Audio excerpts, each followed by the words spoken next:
कहते हैं ना, किस्मत बदलने में पूरे जीवन लग जाते हैं, लेकिन कभी कभी सिर्फ एक इंसान की एक लाइन पूरी जिंदगी उलट देती है।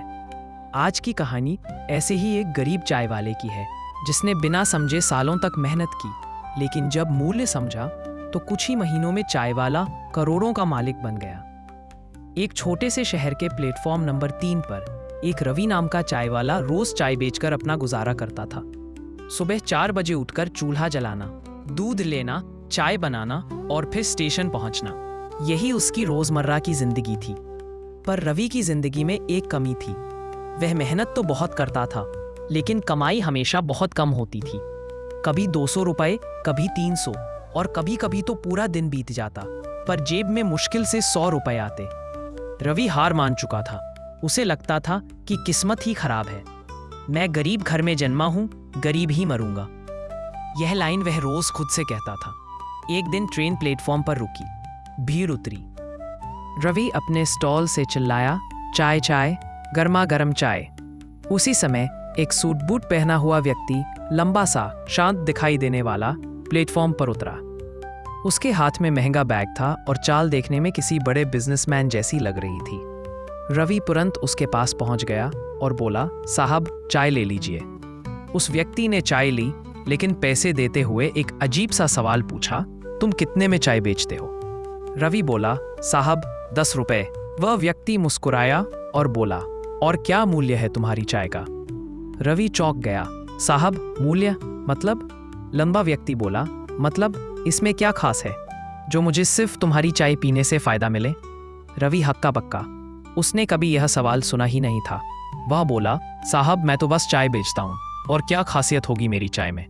व्यक्ति हंसते हुए बोला, जब तक तुम मूल्य नहीं दोगे, कमाई कभी नहीं बढ़ेगी। किसी भी व्यापार में असली पैसा मिलता है कीमत में नहीं, कद्र में। इतना बोलकर वह व्यक्ति ट्रेन में बैठ गया। रवि पूरा दिन यही सोचता रहा, मूल्य, मेरी चाय का मूल्य क्या है? मेरा काम तो सिर्फ बेचना है। लेकिन वह लाइन उसके दिल में उतर चुकी थी। रवि 2 दिन परेशान रहा, किसी से बात नहीं की, सिर्फ सोचता रहा, चाय में ऐसा क्या दे सकता हूँ जिससे लोग सिर्फ मेरी चाय पसंद करें।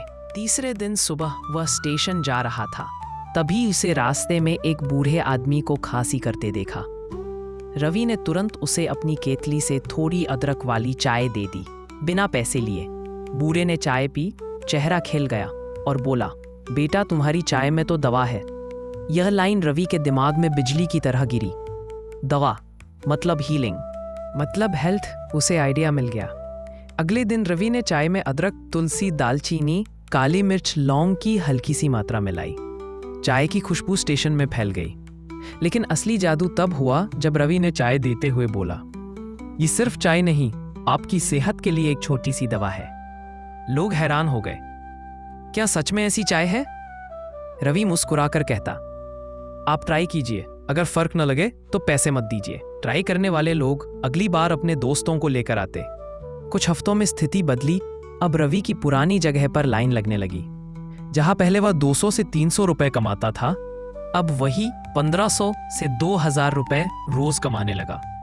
एक दिन वही सूट बूट वाला व्यक्ति स्टेशन पर दिखा। रवि तेजी से उसके पास गया। साहब आज मेरी चाय में मूल्य है, आपकी बात ने मेरी जिंदगी बदल दी। व्यक्ति ने चाय पी, चेहरे पर मुस्कान आ गई। वह बोला, वाह, अब तुम चाय वाले नहीं, एक हीलिंग चाय व्यापारी हो। उसकी ये लाइन रवि के दिल में तीर की तरह लगी, जैसे किसी ने अंदर की नींद खोल दी हो। रवि सोचने लगा, मैं चाय वाला नहीं, व्यापारी हूं। वह रात भर सो नहीं पाया। अगले दिन रवि ने बड़ा कदम उठाया। उसने अपनी दुकान को एक छोटा बोर्ड दिया, हीलिंग टी, शरीर भी गर्म, दिल भी गर्म। 3 तरह की चाय शुरू की। 1 ऊर्जा चाय, 2 सर्दी खांसी चाय, 3 तनाव मुक्ति चाय। कप का लुक थोड़ा बदला, ग्राहकों को छोटी सी मुस्कान के साथ हेल्थ फॉर्मूला समझाता। अब लोग सिर्फ चाय पीने नहीं आते थे, अनुभव लेने आते थे। कुछ ही महीनों में रवि की दुकान स्टेशन की पहचान बन गई। 6 महीने बाद वही स्टेशन, उसी प्लेटफॉर्म पर 2 लोग सूट बूट में उतरते हैं, एक रवि और दूसरा वही व्यापारी।